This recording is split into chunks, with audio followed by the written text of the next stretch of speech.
Hello everyone. I hope so कि आप लोग की 72nd बीपीएससी प्रीलिम्स की तैयारी अच्छी चल रही होगी। इस वीडियो में हम लोग करंट अफेयर्स के एमसीक्यू डिस्कस करेंगे, साथ में उसका एक्सप्लेनेशन देखेंगे और कुछ अदर फैक्ट जो कि ज़रूरी होगा एग्ज़ाम के लिए क्वेश्चन से रिलेटेड, तो उन सारी चीज़ों को इस वीडियो में देखेंगे। नोट्स इसका साथ साथ में लिखते रहना। अगर नोट्स नहीं लिख रहे हो तो ये पीडीएफ जो है, पीडीएफ फॉर्म में नोट्स का ये टेलीग्राम चैनल ज्वाइन कर लेना। कल से तो टेलीग्राम एक्टिव हो जाएगा, अभी तो गवर्नमेंट ने बैन कर रखा है। और अब जो है क्रैकसाला पीसीएस इसीलिए व्हाट्सएप चैनल पर भी आ चुका है, तो व्हाट्सएप चैनल भी क्रैकसाला पीसीएस नाम से ज्वाइन कर सकते हो। इस वीडियो के नीचे डिस्क्रिप्शन में लिंक मिल जाएगा। तो चलो, आज का पहला क्वेश्चन क्या है। समाचारों की सुर्खियों में रहा जहानपुरा निम्नलिखित में से किस राज्य या केंद्र शासित प्रदेश में स्थित है। Jahanpura which was in the news is located in which of the following state या यूनियन टेरिटरी। अब जहानपुरा एक जगह है, जहानपुरा एक जगह है, कहीं कहीं ये जेहानपुरा भी लिखा रहता है, तो कंफ्यूज मत होना, ये जहानपुरा या जेहानपुरा दोनों एक ही चीज़ है। इसका मन की बात में पीएम मोदी ने एक बार अपने मन की बात के एपिसोड में इसका जिक्र किया था, इसका नाम लिया था। तो ये बताना है कि ये जगह कहाँ पे है। तो ये जगह जो है, ये इसका सही जवाब होगा जम्मू कश्मीर। जम्मू कश्मीर में बेसिकली ये क्या है, यहाँ पे अभी एक एग्जीक्यूशन हुआ है, मतलब खुदाई हुई है। और यहाँ पे ये एक सबसे बड़ा कश्मीर का सबसे बड़ा बुद्धिस्ट साइट है। अब बुद्धिस्ट साइट का मतलब क्या हुआ, यहाँ पे बौद्ध धर्म से जुड़े हुए अवशेष पाए गए हैं। स्तूपा, विहार, तो बौद्ध धर्म से जुड़े हुए ऐसे बहुत से अवशेष पाए हुए हैं। 10 एकड़ में फैला हुआ है ये, 10 एकड़ में फैला हुआ है ये। तो कश्मीर का सबसे बड़ा ये साइट है। क्या अगर ये पूछ देता है कि जहानपुरा किस चीज से संबंधित है, तो याद रखना किससे संबंधित है, बौद्ध धर्म से, बौद्ध रिलीजन से संबंधित है, बौद्ध धर्म से संबंधित है। इस तरह भी सवाल पूछ सकता है। या तो इस तरह भी सवाल पूछ सकता है कि जम्मू कश्मीर के सबसे बड़ी बुद्धिस्ट साइट कौन सी है, जम्मू कश्मीर की सबसे बड़ी बुद्धिस्ट साइट कौन सी है, इस तरीके से भी पूछ सकता है। तो दोनों तरीके से इसको देख लेना। सवाल जैसे भी बना दे, आपको बेसिक चीज पता होनी चाहिए। अगर जम्मू कश्मीर में कुछ और बुद्धिस्ट साइट की बात करें हम लोग, एक बार जैसे एक साइट का नाम हो गया, लेकिन जरूरी नहीं है कि वो यही पूछे, हो सकता है किसी और तरीके से घुमा के पूछ दे। तो याद रखना, कुछ जो फेमस साइट्स हैं जैसे कांसीपोरा, कांसीपोरा, परिहासपोरा, परिहासपोरा। और ये जो जेहानपुरा है, जेहानपुरा कौन से डिस्ट्रिक्ट में है, अगर ऐसा सवाल आता है तो ये है बारामुल्ला डिस्ट्रिक्ट में, बारामुल्ला डिस्ट्रिक्ट में, जो कि उत्तरी कश्मीर में पड़ता है, नॉर्थ कश्मीर में पड़ता है, जो कि नॉर्थ कश्मीर या उत्तरी कश्मीर में पड़ता है, बारामुल्ला डिस्ट्रिक्ट में। कांसीपोरा, परिहासपोरा, और कुछ दूसरे नाम देखा जाए तो उसमें आता है एक हुतमूर, हुतमूर ये साउथ कश्मीर में है। कुतबाल, और एक जो बहुत फेमस साइट है, बहुत फेमस साइट है हरवान नाम की, हरवान। हरवान, अगर हरवान पूछता है तो ये भी जो है सेंट्रल कश्मीर में एक बौद्ध धर्म से जुड़ा हुआ साइट है, बौद्ध बुद्धिस्ट साइट है। ये पूरा कॉम्प्लेक्स है, मतलब ये भी बहुत लंबे एरिया में फैला हुआ है, तो ये भी इम्पोर्टेंट है हरवान, इसको भी याद कर लेना। अगर हम लोग बुद्धिज्म से जुड़ी हुई कुछ चीज़ें अगर पूछें आपसे, बुद्धिज्म से जुड़ी हुई कुछ चीज़ें यहाँ पे थोड़ा सा रिवाइज कर लेते हैं। जैसे बुद्धिस्ट काउंसिल पे सवाल आता है, बुद्धिस्ट काउंसिल पे सवाल आता है, तो बुद्धिस्ट काउंसिल को थोड़ा सा एक बार रिवाइज कर लें हम लोग। क्या कर लें, रिवाइज कर लें। क्या रिवाइज कर लें, बुद्धिस्ट काउंसिल। देखो, इस वीडियो में आपको करंट के साथ साथ, करंट के जो एमसीक्यूज हैं वो तो होंगे ही, साथ साथ कुछ ऐसे है, अगर उससे रिलेटेड मुझे लगता है कि इस सवाल से रिलेटेड कोई ऐसा टॉपिक है, तो इस वीडियो का दो फायदा है। अगर रेगुलर देखोगे, एक तो करंट अफेयर के एमसीक्यू तैयार होंगे, अगर तैयारी कर रहे हो तो ये जानते होगे सबसे ज़्यादा वेटेज जो है यहीं पे आदमी नंबर गेन कर सकता है, करंट अफेयर में। प्लस दूसरा क्या फ़ायदा होगा, जो भी बीपीएससी प्रीलिम्स के लिए जो भी मोस्ट इम्पॉर्टेंट टॉपिक्स हैं हर सब्जेक्ट से, चाहे वो हिस्ट्री हो, चाहे वो साइंस हो, चाहे वो पॉलिटी हो, कोई भी सब्जेक्ट से जो भी इम्पॉर्टेंट टॉपिक हैं, तो आप देखोगे जब रेगुलर इस वीडियोस को आप 10 दिन कर लोगे, तो आपके पास तो पहले अगर एक वीडियो में हम लोग 10-12 सवाल कर रहे हैं तो 100 से 120 तो करंट अफेयर के एमसीक्यू हो जाएंगे। साथ साथ में कुछ नहीं तो आप कम से कम 100 टॉपिक्स बाय टॉपिक अगर देखो तो वो तैयार हो जाएगा। तो इसलिए इस वीडियो को रेगुलर देखोगे तो बहुत ही बेनिफिशियल होगा तुम लोग के लिए। बात करें बुद्धिस्ट काउंसिल की, तो टोटल कितनी बुद्धिस्ट काउंसिल, 1, 2, 3 और 4। अगर पहली की बात करें तो पहली बुद्धिस्ट काउंसिल कहाँ पे हुई थी, सबसे इम्पोर्टेंट चीज़ तो यही होता है, तो कहाँ पे, राजगृह में। राजगृह जिसको आज राजगीर भी बोला जाता है। अगर इसका बात करें कि ये पूछा जाता है इसके चेयरमैन कौन था, इसकी अध्यक्षता किसने की थी, बौद्ध समिति, प्रथम बौद्ध। हिंदी में देखो, ये वीडियो को, मेरी भाषा ऐसी नहीं कि मैं प्रॉपर एकदम इंग्लिश बोलता हूँ या कुछ ऐसा है, तो एकदम हिंदी और इंग्लिश दोनों ही भाषा में ये तुम लोग समझ सकते हो बहुत आसानी से। राजगीर अगर पूछा जाए इसका अध्यक्ष कौन था, तो अध्यक्ष कौन था, महाकश्यप। महाकश्यप। और इसको संरक्षण किसने दिया था, या ये बौद्ध समिति ऑर्गेनाइज किसने कराई थी, तो अजात शत्रु के शासनकाल में ये हुआ था। अजात शत्रु के शासनकाल में ये हुआ था। तो काउंसिल की बात आती है, बुद्धिस्ट समिति की बात आती है, बौद्ध समिति की बात आती है, तो हम लोग क्या, ये 4 बौद्ध काउंसिल याद रखना है। दूसरा, दूसरा कौन सा है, दूसरा कहाँ पे हुआ था, तो दूसरा हुआ था वैशाली में। दूसरा हुआ था कहाँ पे, वैशाली में। इसकी अध्यक्षता किसने की थी, तो सबा कमी। सबा कमी ने इसकी अध्यक्षता की थी। किसके शासनकाल में हुआ था या किसके संरक्षण में हुआ था, कालशोक। बात करें तीसरी बुद्धिस्ट काउंसिल की, तो ये कहाँ पे हुआ था, पाटलिपुत्र में। और इसकी अध्यक्षता किसने की थी, मोगालीपुत्र।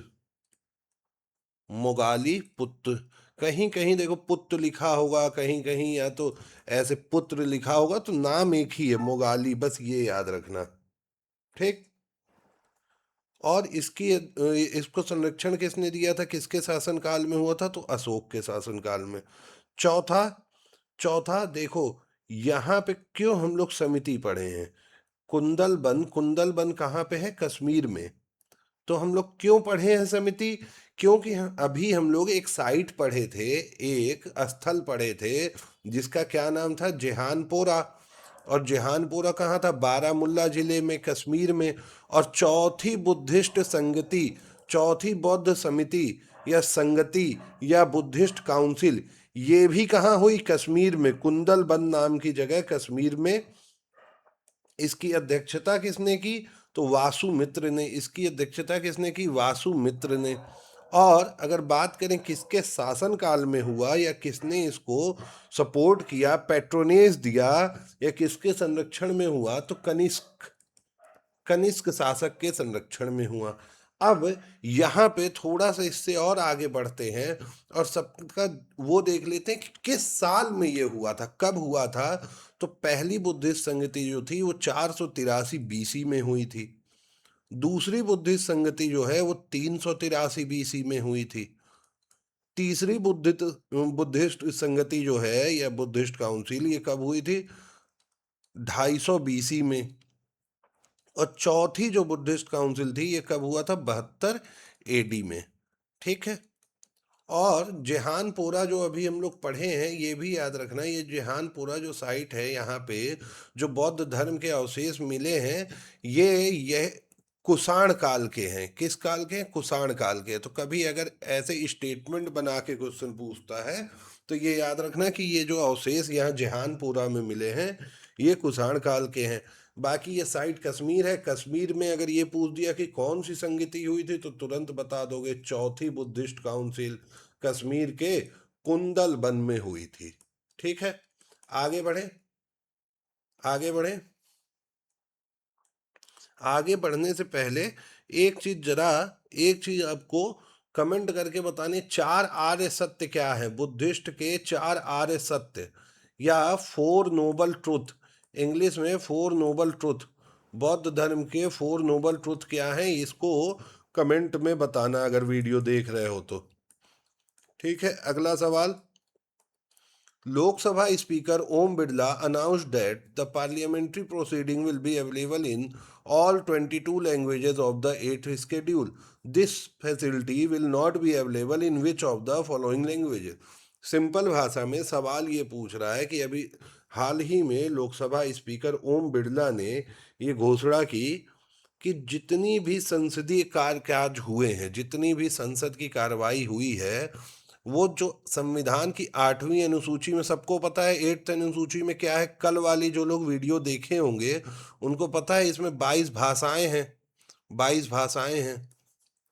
कल वाली वीडियो में पूरी की पूरी भारतीय संविधान की 12 अनुसूची, पूरा 12 अनुसूची मैंने एक्सप्लेन किया है। कल वाली वीडियो एक बार देख लेना, कल वाला वीडियो भी आप चैनल में जाओगे उसको मिल जाएगा, जरूर देखना, मस्ट वॉच है। बहुत सी चीज़ें यहाँ से आपकी रिवीजन होंगी। अब देखो, ऐसा नहीं मैं कह रहा हूँ कि इस वीडियो में तुम्हें कुछ नया मिलेगा, नया कुछ नहीं, नए में आपको करंट अफेयर नया मिल सकता है, लेकिन जो बेसिक जीके है, अपना जो जीएस की तैयारी है, 1 महीने बाद एग्जाम है, तो मुझे लगता है तुम जो बच्चे सीरियस होंगे वो लोग अब तक अपना सिलेबस पढ़ लिए होंगे, तो इस वीडियो को देखने से थोड़ा तुम लोग को रिकॉल होंगी, चीज़ें रिकॉल होंगी। तो अभी कल वाली वीडियो में 8वीं अनुसूची क्या, हम लोग पूरी 12 अनुसूची पढ़े हैं, जिसमें ये देखे थे कि 8वीं अनुसूची में 22 भाषाओं का जिक्र है, 22 भाषाओं को शामिल किया गया है। तो अब संविधान की सभी कार्रवाई जो भी हो रही है, संसद की कार्रवाई, वो सभी 22 भाषाओं में उपलब्ध रहेगी। तो सवाल ये बताना, इन 22 भाषाओं में इन चारों में से कौन सा नहीं आता है, तो उसके लिए अपने को तो पहले ये पता होना चाहिए ना कि 22 भाषाएं हैं कौन कौन सी। तो देखो कौन कौन सी है, सबसे पहली तो आसामीज, ए से, ए से आसामीज, बी से, ऐसे अल्फाबेट वाइज याद कर लो, बी से बंगाली और बोडो। बात की जाए सी से, तो सी से कोई भाषा नहीं है, डी से डोगरी, ई से कोई भाषा है नहीं है। आप कहोगे ई से इंग्लिश, लेकिन यहाँ पे एक चीज याद रखना, ये 22 जो हैं ये ऑल इंडियन लैंग्वेजेस हैं, इसमें इंग्लिश शामिल नहीं है। डी, ई, एफ, जी, जी से आ जाओ गुजराती, एच से हिंदी, आई, जे, के से कन्नड़, एल और के से कश्मीरी भी, कन्नड़ और कश्मीरी, आई, जे, के से कोंकणी भी, कोंकणी भी शामिल है। आई, जे, के, एल, एम से मैथिली, बिहार में बोली जाने वाली मैथिली, मिथिला क्षेत्र की, और एम से मलयालम, और एम से मणिपुरी, मणिपुरी, और एम से मराठी, और एम से कोई भाषा नहीं है, एन से नेपाली भी इसमें शामिल है, एम एन ओ से उड़िया, पी से पंजाबी,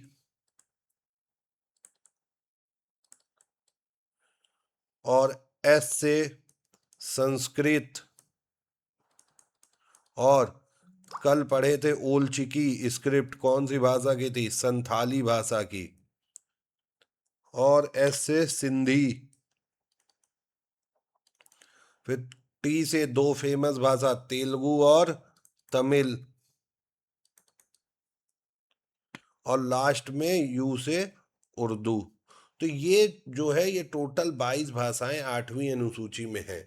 देखो अब कुछ देखो, जब ये पढ़ोगे, जब तुमने पढ़ा, एक तो हो गया लीनियर याद करना, देखो जिसको याद हो जाए उसके लिए अच्छी बात है, जिसको नहीं भी याद हो रहा है कुछ चीज़ों पे ध्यान देना।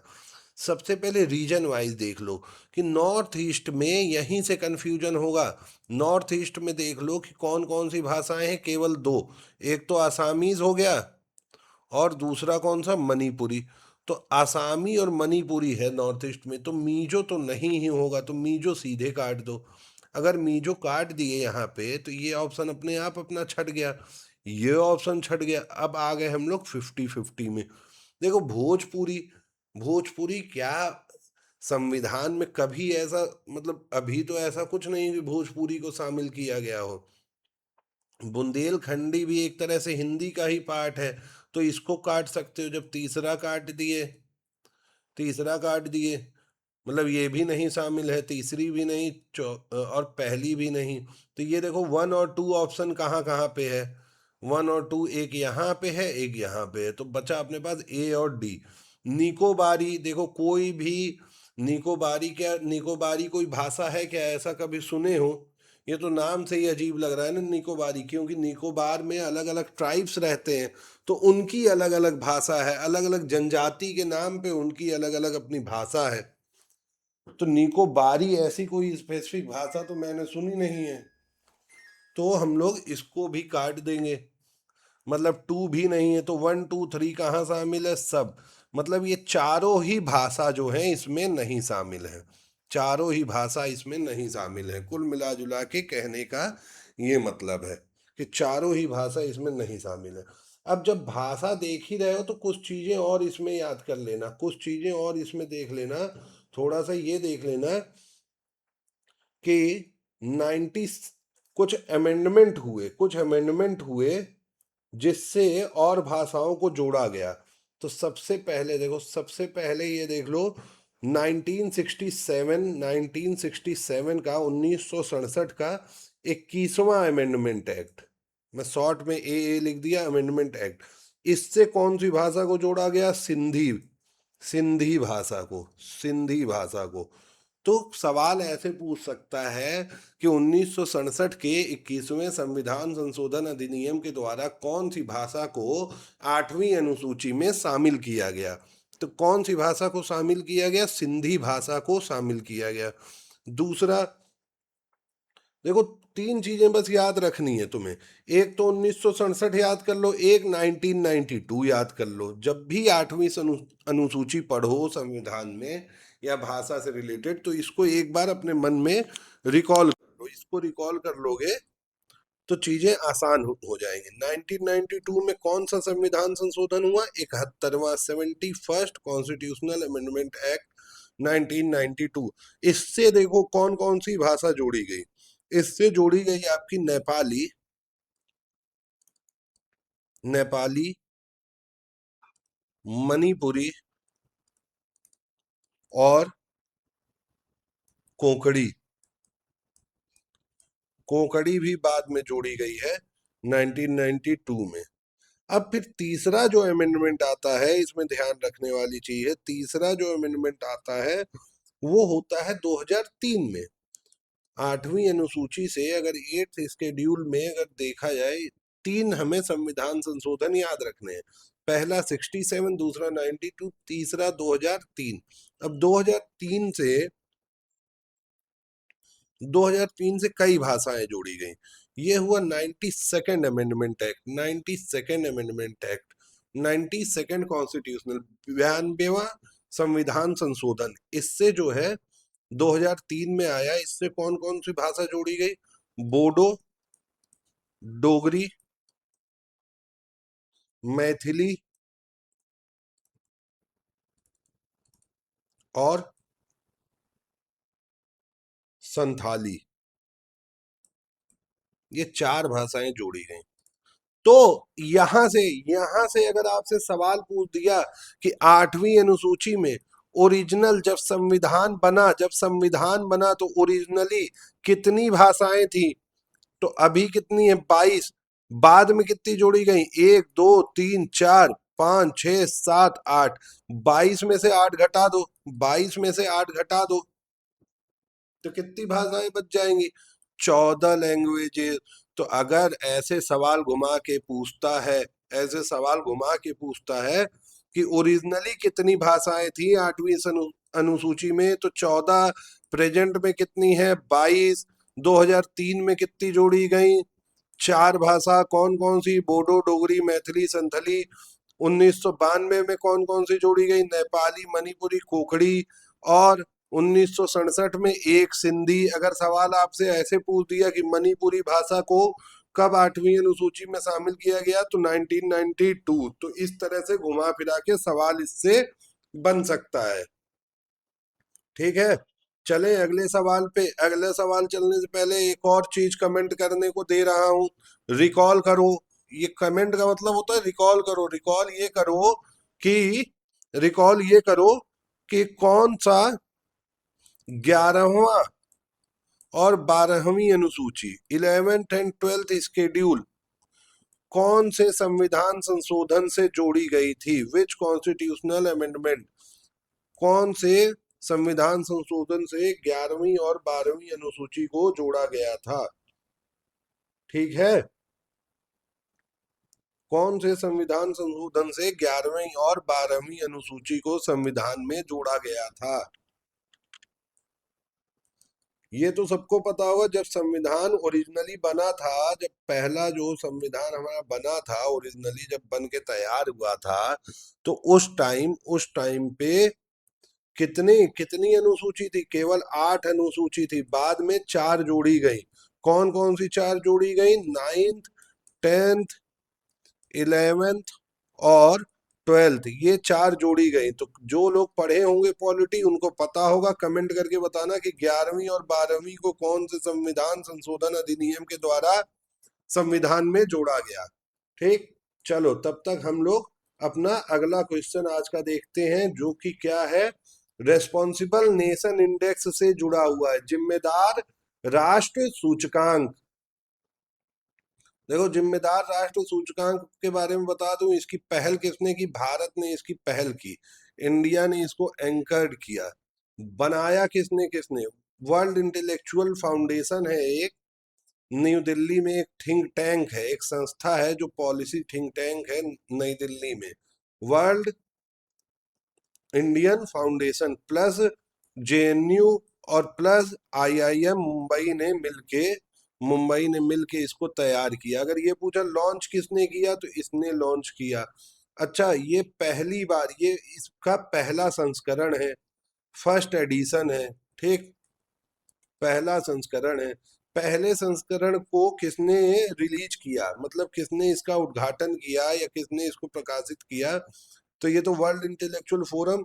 अगर व्यक्ति के रूप में देखो तो रामनाथ कोविंद, पूर्व राष्ट्रपति रामनाथ कोविंद ने इसको रिलीज किया था। कहाँ, नई दिल्ली में, नई दिल्ली में। ठीक, तो अब इसमें स्टेटमेंट क्या है अपना, it is developed by NITI Aayog. गलत, नीति आयोग का तो कहीं मैंने नाम ही नहीं बताया, तो पहला काट दो।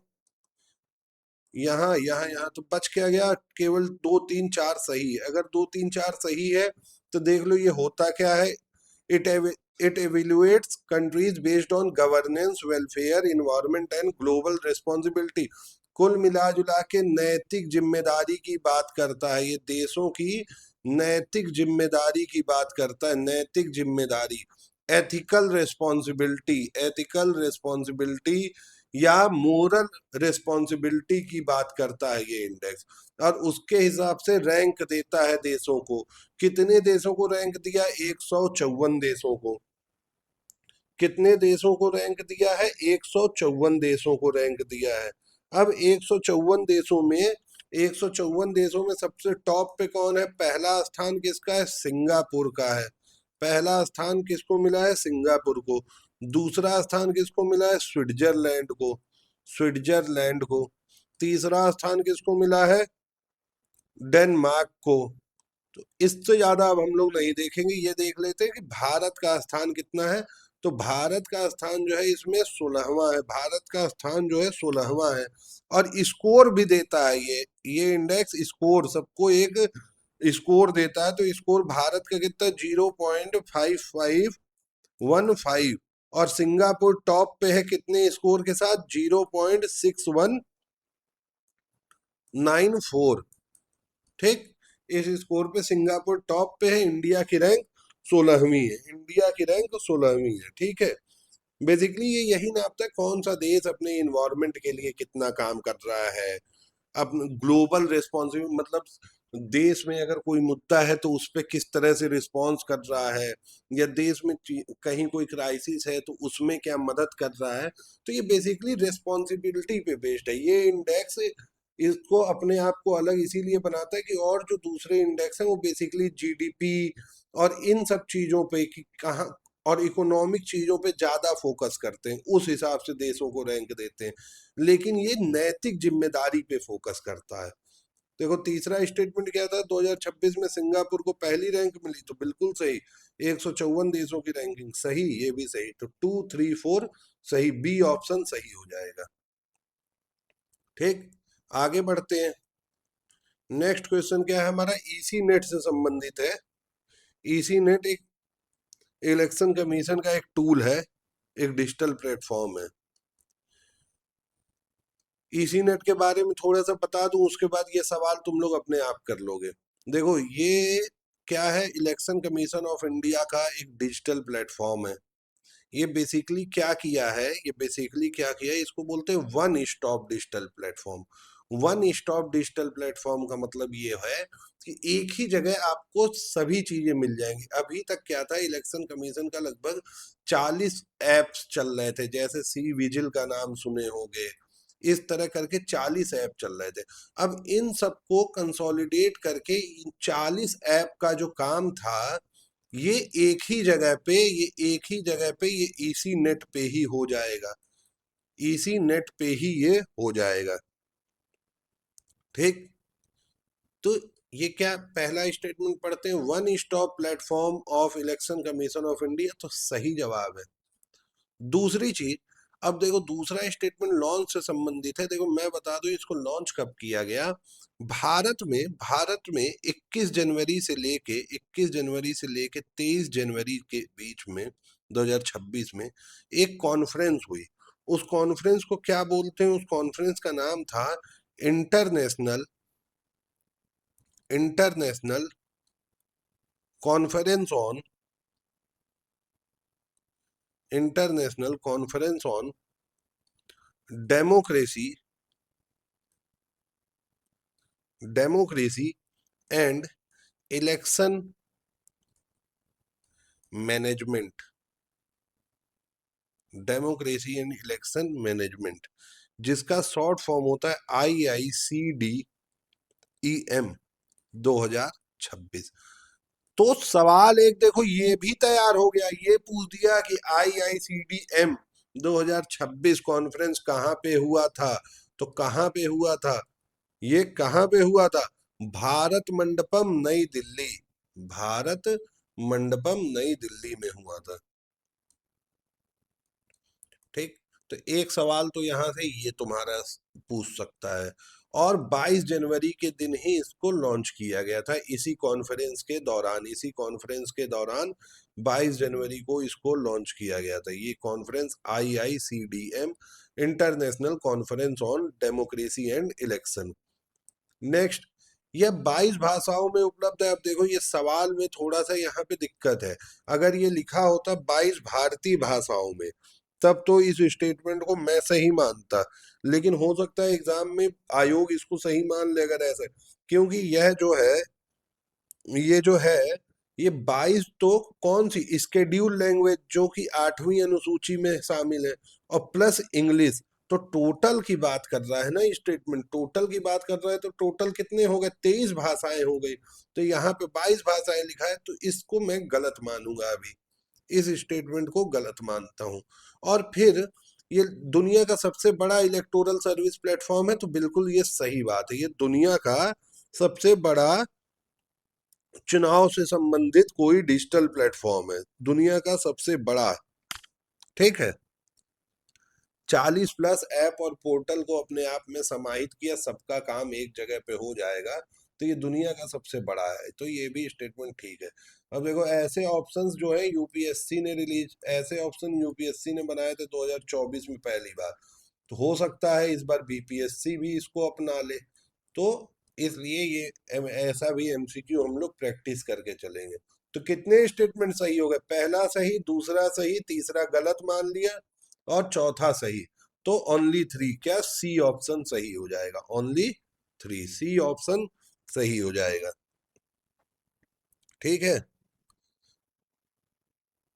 तो जरा बताओ अभी यहां से एक चीज, election commission of India, election commission of India कैसी बॉडी है? मतलब कैसा निकाय है? संवैधानिक निकाय है कि स्टैट्यूटरी बॉडी है, नॉन स्टैट्यूटरी बॉडी है? ये सब सुने हो ना, पॉलिटी पढ़े, स्टैट्यूटरी बॉडी, विधिक निकाय हिंदी में, non statutory body, constitutional body, संवैधानिक निकाय, हिंदी में बोलते हैं संवैधानिक निकाय, कॉन्स्टिट्यूशनल बॉडी। तो इलेक्शन कमीशन ऑफ इंडिया जो है एक क्या है? संवैधानिक निकाय है। इलेक्शन कमीशन ऑफ इंडिया एक संवैधानिक निकाय है, कॉन्स्टिट्यूशनल बॉडी है। कैसे? कैसे सर? कॉन्स्टिट्यूशनल बॉडीज ऐसी बॉडीज होती हैं, कॉन्स्टिट्यूशनल बॉडीज ऐसी बॉडीज होती हैं जिनका जिनका उल्लेख सीधे संविधान में किया गया हो। तो संविधान में कहाँ पे है कॉन्स्टिट्यूशन, इलेक्शन कमीशन का उल्लेख कहाँ पे है संविधान में? संविधान में इलेक्शन कमीशन ऑफ इंडिया का उल्लेख कहाँ पे है?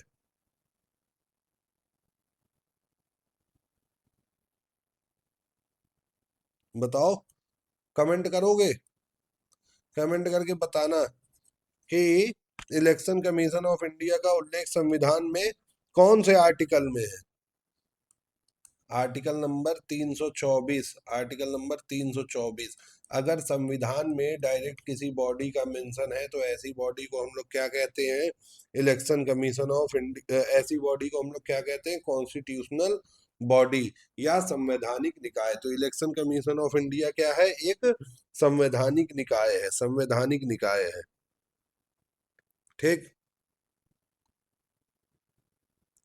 और और जरा ये बताओ, ये कितने मेंबर बॉडी है? कितने मेंबर मतलब इलेक्शन कमीशन ऑफ इंडिया कै सदस्यीय, कितने सदस्यीय बॉडी है या निकाय है? कितने सदस्यीय निकाय है? तो इसको हम लोग बोलते हैं सर, ये जो है इस वक्त 3 मेंबर बॉडी है। 3 मेंबर बॉडी क्यों बोलते हैं? एक chief election commissioner plus 2 other election commissioners, 3 member body है, 3 मेंबर बॉडी है। ठीक है, 3 मेंबर बॉडी है। इस time election commission of India, election commissioner कौन है? चीफ इलेक्शन कमिश्नर कौन है इस टाइम? इस टाइम चीफ इलेक्शन कमिश्नर कौन है? भारत के chief election commissioner Gyanesh Kumar, Gyanesh Kumar, Gyanesh Kumar ji Bharat के मुख्य निर्वाचन आयुक्त हैं, चीफ इलेक्शन कमिश्नर हैं। बाकी ये एक इम्पॉर्टेंट टॉपिक है, एग्जाम में पढ़ने जाने से पहले इस टॉपिक को तो जरूर पढ़ के जाना। तो अभी तक के इस वीडियो में आप लोग को क्या पता चला? अभी तक के इस वीडियो में ये पता चला कि हिस्ट्री में बुद्धिज्म पढ़ के ही जाना है पेपर में। कुछ ऐसे टॉपिक है जिनको छोड़ नहीं सकते, बुद्धिज्म, जैनिज्म। अभी से एक जब जहां नोट्स बना रहे हो वहां थोड़ा सा किनारे एक जगह छोड़ो और ये टॉपिक्स का बस नाम लिखते जाओ, जो जो वीडियो में मैं बता रहा हूँ कि ये टॉपिक हमको जरूर रिवाइज करना है। और जो एक महीने में कुछ नहीं भी पढ़ा है तो कुछ इंपॉर्टेंट टॉपिक है वो पढ़ लो कि एटलीस्ट शायद अगर भगवान ने साथ दिया, तुमने बेयर मिनिमम अपना करके गए तो हो सकता है कट ऑफ पार हो जाए। तो बुद्धिज्म, जैनिज्म जरूर पढ़ के जाना। दूसरी चीज, पॉलिटी में इलेक्शन कमीशन ऑफ इंडिया और जो अदर बॉडीज हैं, अदर कॉन्स्टिट्यूशनल और non constitutional bodies, constitutional non constitutional bodies chapter पढ़े होंगे। तो ये 2 टॉपिक तो जरूर करके जाना, यहाँ से सवाल देखने को मिल सकता है। ठीक है, चलो अगला सवाल देखते हैं। अगला सवाल क्या है? और यहाँ से जरा एक टॉपिक का नाम और बता दूं, नीति आयोग देख लेना। नीति आयोग भी जरूर पढ़ के जाना, नीति आयोग। ठीक, नेक्स्ट सवाल।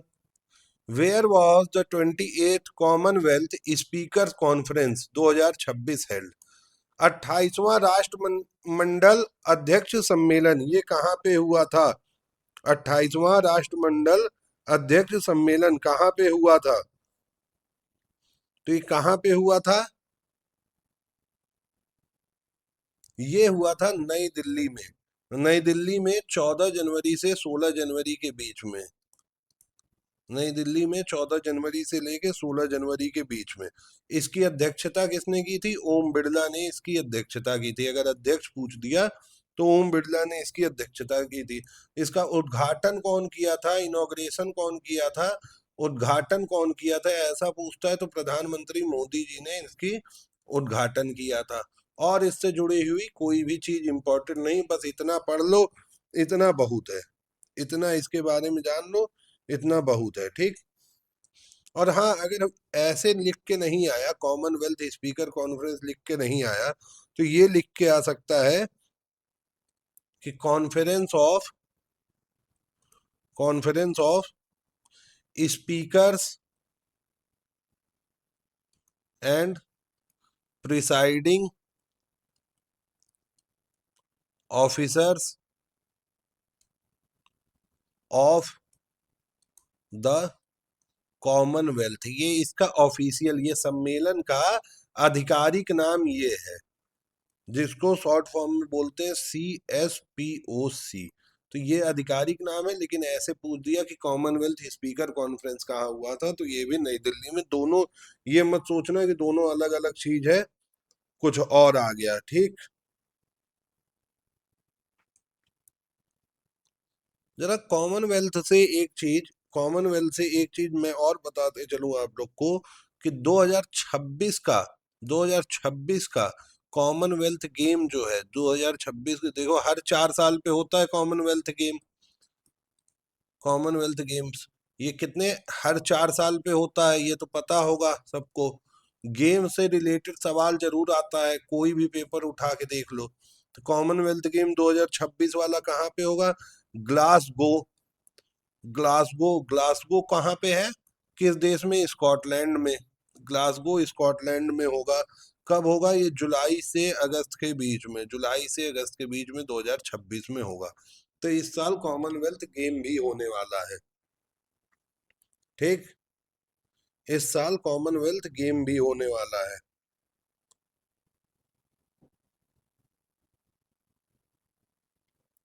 तो कॉमनवेल्थ गेम भी यहाँ से पढ़ लो, कॉमन। और साथ साथ में यहाँ से एक चीज और बता दूं, स्पीकर वाला टॉपिक, पॉलिटी में स्पीकर वाला टॉपिक एक बार पढ़ लेना। स्पीकर वाला टॉपिक एक बार पॉलिटी में पढ़ लेना। और 2030 का ये भी जान लो, 2030 का जो कॉमनवेल्थ गेम्स है वो भारत में होने वाला है, भारत में होने वाला है। कहाँ पे? अहमदाबाद में 2030 का कॉमनवेल्थ गेम। भारत में इससे पहले कभी हुआ है? तो हाँ, 2010 में कहाँ हुआ है? न्यू दिल्ली में हुआ, न्यू दिल्ली में हुआ। ठीक।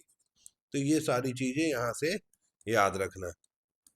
चलो अगला सवाल देखते हैं। अगला सवाल है हमारा किससे संबंधित? भ्रष्टाचार बोध सूचकांक से संबंधित। भ्रष्टाचार बोध सूचकांक जानते कौन सी संस्था निकालती है? Transparency transparency international. ये ट्रांसपेरेंसी इंटरनेशनल क्या है? ट्रांसपेरेंसी इंटरनेशनल क्या है? ट्रांसपेरेंसी इंटरनेशनल क्या है? एक संस्था है जो कि एक संस्था है जो कि एक सिविल सोसाइटी ऑर्गेनाइजेशन है, या इसको एनजीओ भी बोल लो, जो कि बर्लिन जर्मनी में बेस्ड है। मतलब इसका ऑफिस जो है वो बर्लिन जर्मनी में है। वो दुनिया भर में भ्रष्टाचार से संबंधित आंकड़ों पर नजर रखती है। भ्रष्टाचार से संबंधित आंकड़ों पर नजर रखती है। तो इसी का एक सूचकांक है, उन्हीं आंकड़ों को इकट्ठा करके, वही डाटा को इकट्ठा करके ये एक इंडेक्स बनाता है जिसका नाम है करप्शन परसेप्शन इंडेक्स। और करप्शन परसेप्शन इंडेक्स में 2025 के अंदर 182 देशों को रैंकिंग प्रदान की गई। ये इंपॉर्टेंट नंबर याद रखना, कितने देशों को? 182 देशों को। अभी हम लोग क्या पढ़े थे, रिस्पॉन्सिबल नेशन इंडेक्स, उसमें कितने देशों को? 154 देशों को। तो ऐसे रिकॉल करते रहोगे आगे पीछे तो तुमको भूलेगा नहीं, नहीं तो एग्जाम में कंफ्यूजन हो जाता। अब इतना नंबर है 154, फिर हैप्पीनेस इंडेक्स पढ़ोगे, उसके देश, फिर ऐसे कई ढेर सारे इंडेक्स हम लोग को एग्जाम में याद करके जाना पड़ता है। तो बार बार जब तक रिकॉल नहीं करोगे आगे पीछे करके तो चीजें वहां जाके कंफ्यूज नहीं होंगी। एग्जाम का एक तो ऐसे प्रेशर होता है, तो वहां होता क्या है, बच्चा कंफ्यूज हो जाता है, तो वो कंफ्यूज नहीं होगे। 182 देशों की रैंकिंग हुई। 0 से 100 का इसमें स्कोर दिया जाता है, 0 to 100 का इसमें स्कोर दिया जाता है। जिसका स्कोर जितना ज्यादा, वहां पे करप्शन उतना कम। जिसका स्कोर जितना ज्यादा रहेगा वहां पे करप्शन उतना कम रहेगा, करप्शन कम रहेगा। तो इस इंडेक्स में इस साल 2025 में सबसे ज्यादा स्कोर मिला किसको? डेनमार्क को। कितना? 89। तो यहाँ पे क्या होगा, करप्शन जो है मतलब डेनमार्क में सबसे कम है, सबसे कम है। यही हमसे सवाल पूछा है, विच इज लीस्ट करप्ट, तो जवाब क्या हो जाएगा? डेनमार्क। और क्या याद रखो इसमें से? शुरू के एक दो रैंक याद कर लो। दूसरे नंबर पे कौन आता है? फिनलैंड। तीसरे नंबर पे कौन आता है? सिंगापुर। तो ये तीन टॉप देश हैं जहां पे करप्शन सबसे कम है। फिनलैंड का स्कोर है 88 और सिंगापुर का स्कोर है 84। बात करें अपने भारत की, भारत की, मेरा भारत महान। अब भारत की बात करें तो भारत का स्कोर कितना है? भारत का स्कोर जो है वो इस वर्ष 39 स्कोर है। और रैंक की बात करें, रैंक की बात करें तो 91st पोजीशन है। 91st पोजीशन है, 91st पोजीशन है। यही 2024 में देखो तो कितनी पोजीशन थी? 96th रैंक थी। तो हम लोग 7 अंक, 5 अंक नीचे गिर गए, 5 रैंक अपनी बढ़ा ली। तो मतलब हमारे यहाँ क्या हुआ है, 2025 की तुलना में, 2024 की तुलना में 2025 में करप्शन जो है भारत में, करप्शन जो है भारत में वो कम हुआ है। तो ऐसा अगर स्टेटमेंट बना दे कि करप्शन बढ़ा है कि कम हुआ है, तो कम हुआ है। ठीक है, तो ऐसे भी याद रखना। ट्रांसपेरेंसी इंटरनेशनल पता चल गया, एक सिविल सोसाइटी ऑर्गेनाइजेशन है या एक एनजीओ है जो पूरे वर्ल्ड में करप्शन रिलेटेड डाटास को इकट्ठा करती है, उस पर देखती है, एक नजर रखती है कि कहाँ किस तरह का करप्शन हो रहा है। ठीक, आगे बढ़े। अगला सवाल क्या है, एआई इम्पैक्ट शिखर सम्मेलन 2025 की थीम क्या थी? तो थीम जानने से पहले तो ये जान लेते हैं हम लोग कि एआई इम्पैक्ट समिट है क्या। एआई इम्पैक्ट समिट ये है, इसको कहीं कहीं पे इंडिया एआई समिट भी बोलते हैं। इंडिया एआई समिट या इंडिया एआई सम्मेलन, इंडिया एआई सम्मेलन भी बोला जाता है। एआई समिट ये 2025 जो है, एआई समिट दो, सॉरी 2026, तो 25 नहीं 2026 कर लेना, ये मिसप्रिंट है। 2026 में ये हुआ अभी। कहाँ पे हुआ? कहाँ पे हुआ? तो वही भारत मंडपम, नई दिल्ली में। भारत मंडपम नई दिल्ली में हुआ। ठीक, भारत मंडपम नई दिल्ली में। तो ये बेसिकली है क्या? ये बेसिकली ये है, और इसका ऑर्गेनाइजेशन किसने किया या इसको करवाया कौन? तो इसको करवाया ministry of electronics and information information technology, मिटी बोलते हैं, ministry of electronics and information technology. ये भारत की तरफ से होने वाला पहला मतलब मेजर ऐसा कोई समिट था। ठीक है,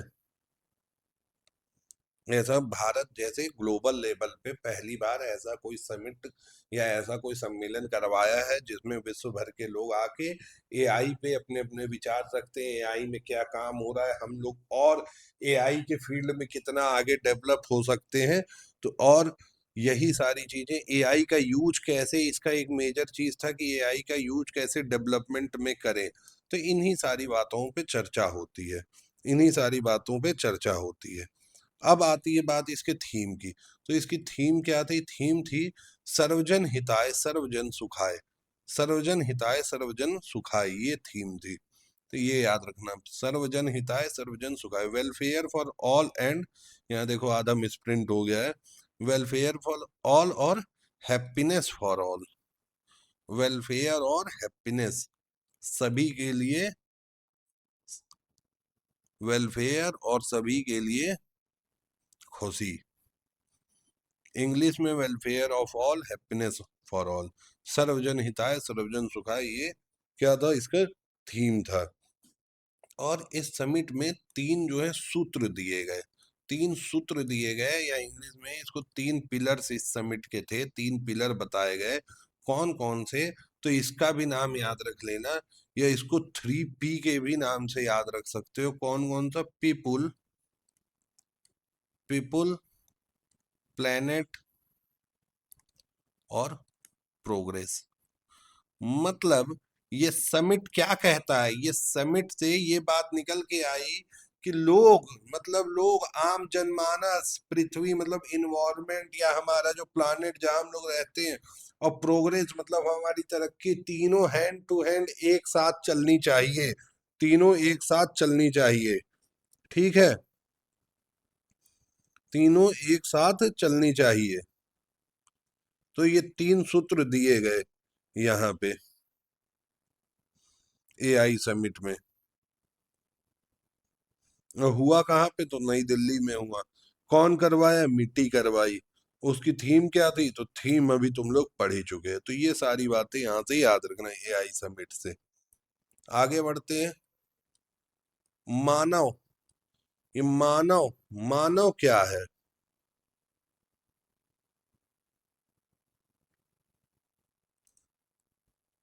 मानव क्या है, मानव, मानव देखो, मानव बेसिकली एक तरह का एक, देखो ये जो एआई समिट हुआ था ना, ये वाला जो एआई समिट हुआ था, इंडिया एआई इम्पैक्ट समिट, यहाँ पे प्रधानमंत्री मोदी जी भाषण देते हैं, और मोदी जी की आदत है, जानते हो, शॉर्टकट निकालने की। तो इसमें जो मोदी जी ने एक आइडिया दिया, एक आइडिया दिया, एक अपना विजन रखा, MANAV, ये एक शॉर्ट फॉर्म है, किसका शॉर्ट फॉर्म है, किसका शॉर्ट फॉर्म है, एम का मतलब हुआ, यहाँ लिख दे रहा हूं, एम का मतलब moral and ethical system,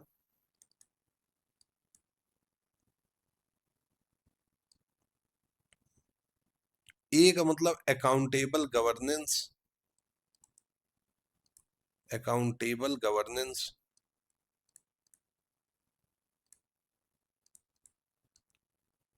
N का मतलब नेशनल सॉवरेनिटी,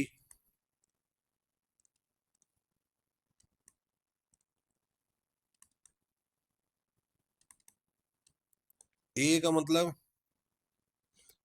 एक्सेसिबल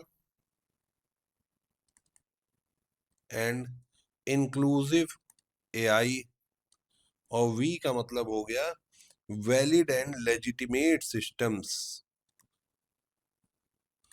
तो ये मानव शॉर्ट फॉर्म है इस विजन का, इस एक विजन है, क्या विजन है कि एआई को भारत में हम लोग किस तरह से विकसित करेंगे, और एआई का क्या रोल होगा समाज के डेवलपमेंट में, समाज के डेवलपमेंट में एआई का क्या रोल होगा, तो उसके लिए ये कॉन्सेप्ट आया। तो मानव किससे रिलेटेड है, एआई का सोशियो इकोनॉमिक डेवलपमेंट में, कि एआई का इस्तेमाल हम लोग सामाजिक आर्थिक विकास में कैसे कर सकते हैं।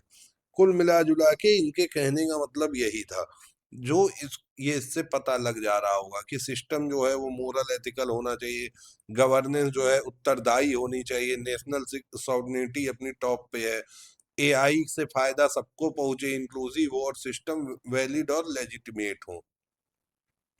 तो कैसे एआई का उपयोग जो है, एआई का यूज कैसे ज्यादा से ज्यादा सोशियो इकोनॉमिक डेवलपमेंट के लिए करें, मानव कल्याण के लिए, कुल मिला जुला के मानव के कल्याण के लिए, ह्यूमन बींग्स के कल्याण के लिए कैसे एआई का उपयोग हो, यही मानव विजन बताता है। और ये कहाँ पे दिया गया, इंडिया एआई समिट में, इंडिया एआई समिट में। तो इंडिया ही एआई समिट से रिलेटेड ये सवाल था।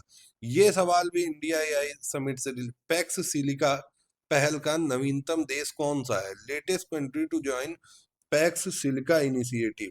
देखो पहले तो ये जानो पैक्स सिलिका है क्या।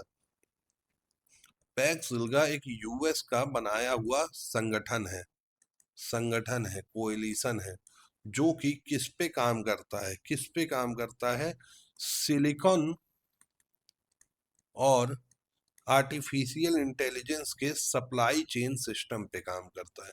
सप्लाई चेन सिस्टम का मतलब क्या, देखो कुल मिला जुला के सिलिकॉन इंडस्ट्री जो है और एआई इंडस्ट्री, एआई इसको कैसे बढ़ावा दें ग्लोबल लेवल पे, इसको कैसे आगे ले जाएं, तो यही यूएस ने इसके लिए एक संगठन बनाया पैक्स सिलिका नाम का, जिसकी जिसकी पहली जो मीटिंग थी, जिसकी पहली मीटिंग या समिट बोल लो, शिखर सम्मेलन, हिंदी में शिखर सम्मेलन बोलते हैं, वो 2025 में दिसंबर में कहाँ पे हुआ, वॉशिंगटन वॉशिंगटन डीसी में, जो कि कहाँ पे है, यूएसए में है।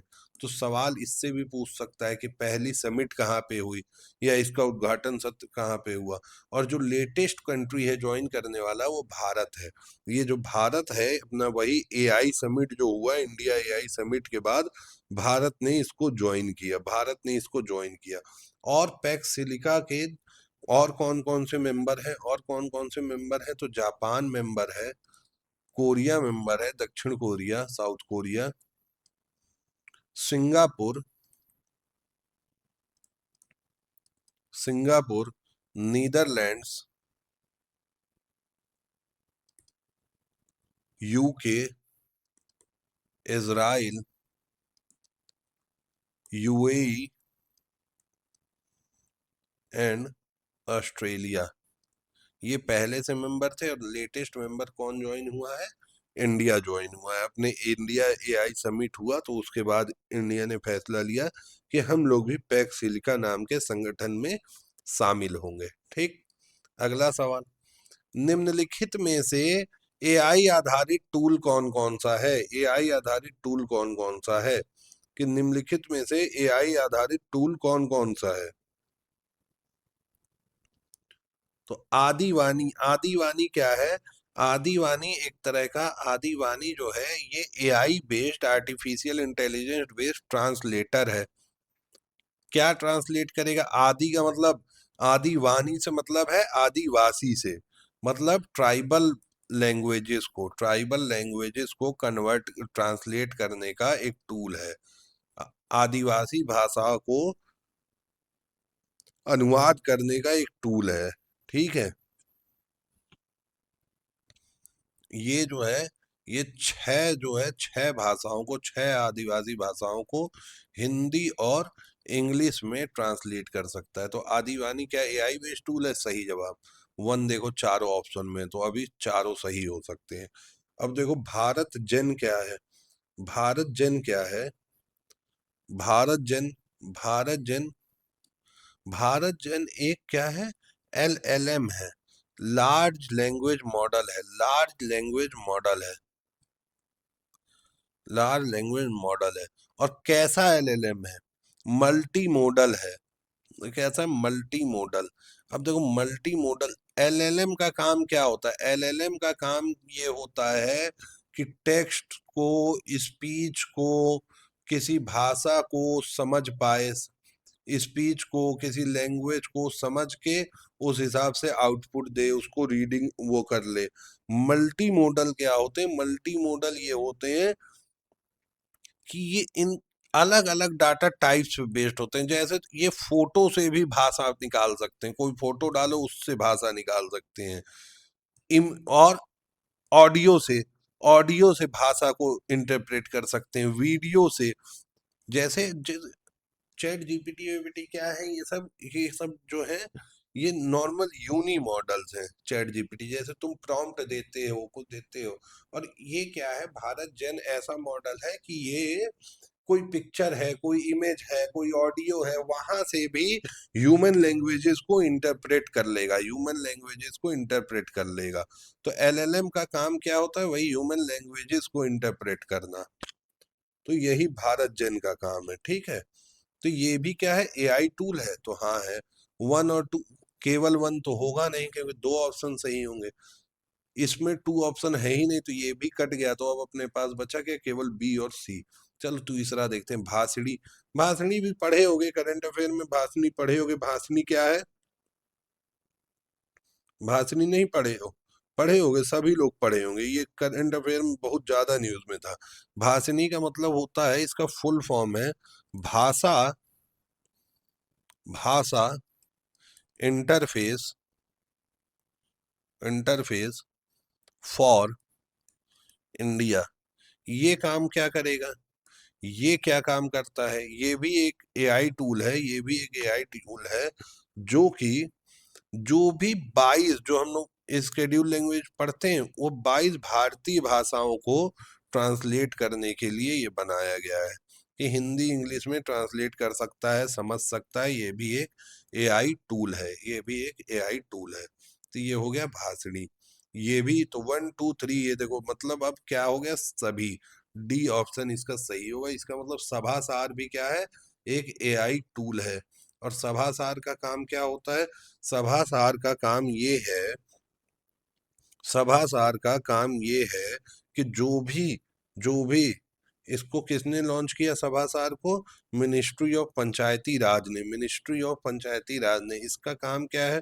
जो ग्राम सभा की मीटिंग्स होंगी, जो ग्राम सभा की मीटिंग्स होंगी, ठीक है, जो मीटिंग्स होंगी वहाँ की वीडियो और ऑडियो रिकॉर्डिंग होगी, वहां से ये माइन्यूट्स ऑफ मीटिंग निकाल लेगा। माइन्यूट्स ऑफ मीटिंग का मतलब कि मीटिंग का सार क्या है, वहां क्या क्या फैसले लिए गए, क्या क्या डिस्कशन हुआ, वो सब ये निकाल लेगा। किसी मीटिंग का सार क्या है तो वो माइन्यूट्स ऑफ मीटिंग तैयार कर देगा। ठीक है, तो ये चारों के चारों जो है एक एआई टूल है और चारों के चारों गवर्नमेंट के लिए काम करते हैं। एरिया 51 क्या है? ये बड़ा न्यूज में सुन रहे होंगे कि एरिया 51 रेस्ट्रिक्टेड एरिया है, यहाँ एलियंस को कैद करके रखा गया है। और पता नहीं तमाम तरीके की भ्रांति, तमाम तरीके की अफवाह चलती रहती है। बेसिकली एरिया 51 जो है एक यूएस का क्लासिफाइड मिलिट्री बेस है, जो कि नेवाडा, नेवाडा यूएसए के नेवाडा स्टेट में पड़ता है। वो क्या है? मिलिट्री बेस है। ये बेसिकली यहाँ पे कई तरीके की रिसर्च और डेवलपमेंट से रिलेटेड, आर&डी रिलेटेड एक्टिविटीज चलती हैं। तो इस एरिया को लेके काफी वो भ्रम फैलाया जाता है। या क्या है इसके अंदर, देखो एक्चुअल में तो किसी को नहीं पता, जो लोग वहाँ काम कर रहे हैं वही जानते हैं। लेकिन कई चीजें बताई जाती हैं कि यहाँ एलियंस को कैद करके रखा गया है, यूएफओ जो आते हैं उनको यहाँ पे रखा गया है। तो ये सारी चीजें इसमें होती हैं। तो ठीक है, आज के सवाल यही खत्म होते हैं। ये वीडियो अच्छा लगेगा तो कमेंट करना, नहीं भी अच्छा लगेगा तो भी कमेंट करके बताना कि और क्या कुछ सुधार किया जा सकता है, या आप लोगों की और कोई डिमांड हो कि इसको ऐसे नहीं सर ऐसे बताइए, या समझ में नहीं आया कुछ भी, और वीडियो ठीक लगा हो, ये लगा हो काम का है, कुछ चीजें सीखे हैं इतनी देर में, तो सब्सक्राइब कर लो चैनल को। इस पे रेगुलर ऐसी ही वीडियोस आती रहेंगी। जब तक 72nd बीपीएससी एग्जाम होगा तब तक हम लोग आपके साथ रहेंगे। टेलीग्राम चैनल भी ज्वाइन कर लेना, और नीचे डिस्क्रिप्शन में व्हाट्सएप चैनल का भी लिंक मिल जाएगा, तो वो भी ज्वाइन कर सकते हो। ठीक है, तो इसको हम लोग यहीं एंड करते हैं।